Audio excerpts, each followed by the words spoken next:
Podría comenzar diciendo que este ángulo de visión ha dominado mi forma de ver el cine durante la pandemia.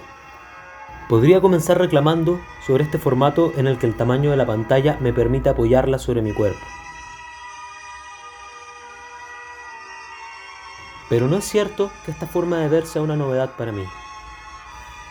Moverse entre pantallas grandes y pequeñas es, desde hace varios años, parte de la ecología medial que conocemos. Próxima estación, next station. Mi educación cinematográfica comenzó a través de Chaplin en televisión, lo que fue mucho más importante que cualquiera de los blockbusters de la época que vi en pantalla grande. Don't let me down. Don't let me down. Don't let me down.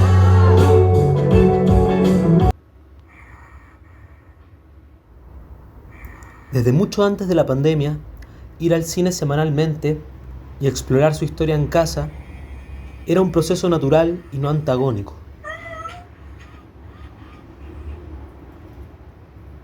Sin embargo, el discurso cinéfilo post-COVID se ha volcado a repetir la obvia superioridad de un formato por sobre el otro. La experiencia en el cine es tratada como un ritual revelador y virtuoso en todas sus variantes, sin importar la película o la sala. Ver en el computador, en cambio, se señala como la práctica individualista por excelencia. En mi caso, no podría iniciar con un lamento. En la invitación a reaccionar al programa doble de la Semana de la Crítica, me preguntaban si de casualidad estaría en Berlín. Pero, en realidad, este tipo de invitaciones es lo más cerca que puedo estar del Berlinale Palace o de Potsdamer Platz. Sumado a esto, me avisaron poco antes que al debate al que debía reaccionar solo estaba en alemán, por lo que ni siquiera podía acceder en línea. Solo quedaban las dos películas, Edward y Charles, de Pascal Baudet, y 2551.01 de Norbert Pfaffenbingler. Aún así, no quise quedarme sin discusión, por lo que convoqué a 3 amigos a un cineclub improvisado. ¿Yo? No.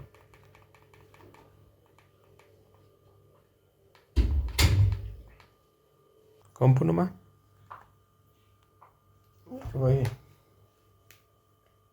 Ok. ¿Cómo vamos a alcanzar a ver los 4? No sé, lo ponemos en la guata de alguien. Si lo corremos el refri.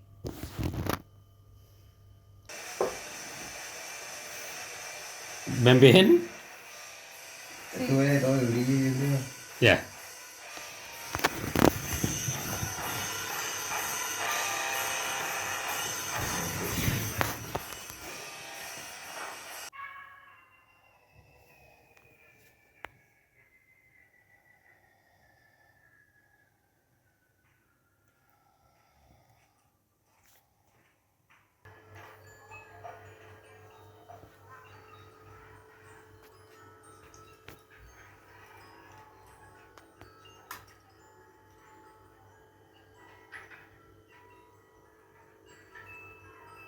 Chicos, está el otro durmiendo. Creo que lo voy a terminar de ver en la...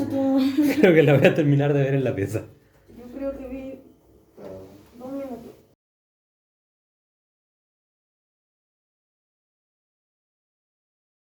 Para no aceptar mi derrota, le pedí a mi colega crítica Karina Solorzano que viera las películas para comentarlas brevemente. Si bien solo pudimos hablar por WhatsApp, esto me sirvió para pensar los primeros puntos de análisis. Con Karina hablamos de cómo en Edward y Charles las viñetas dan paso a una especie de recorrido por París, una película de caminantes que adopta el ritmo absurdo de sus personajes. Hablamos de la corporalidad quitonesca de sus protagonistas y del progresivo camino a una historia de ternura centrada en 2 amigos. Después hablamos de cómo este guiño resulta más obvio en 2551.01, con el uso de la música ragtime. Esta también se inscribe en una tradición del cine silente, pero necesita explicitarlo.